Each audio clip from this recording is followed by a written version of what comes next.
बहुत दिन से डार्लिंग से बात नहीं भले। अच्छा लगवा दे फोन।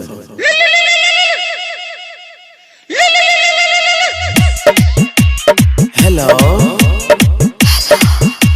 ए क्या हाल खबर? अगर जोर से बात करो। अरे की भेलो की भेलो से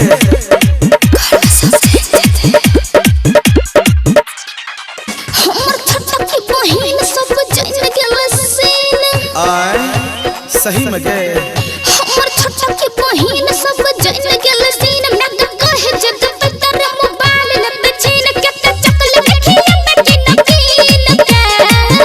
के मोबाइल मिक्स रखी हा ओकरा ला हम गिफ्ट ला के आबै छी रे कौन गिफ्ट जींस टॉप लाली टॉप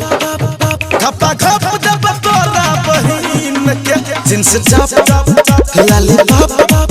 खपा खप दब तोरा बहिन के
जींस टॉप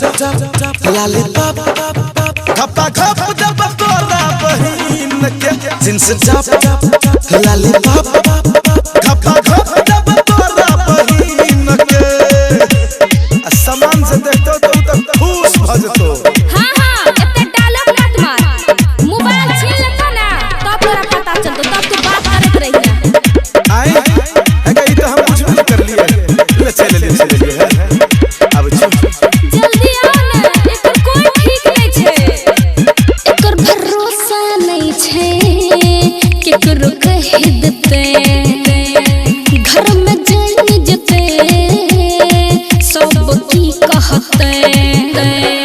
एकर भरोसा नहीं छे केकरो कह देते मलिक राकेश अजया रे की कहते मैं बाबू के क्रिया खिया दे मैं तो हमारा सब बात करवा दे मैं बाबू के क्रिया खिया दे मैं तो सहनु सब बात करवा दे उतल खड़ा बढ़े तो तोरा चीन के हम हो केकरो से कम छिए स्टूपिड जींस टॉप लाली टॉप खपा खप दब तोरा बहिन के जींस टॉप लाली टॉप खपा खप दब तोरा बहिन के। अच्छा घपा घप बुझला नहीं गे दूधिया बर्फ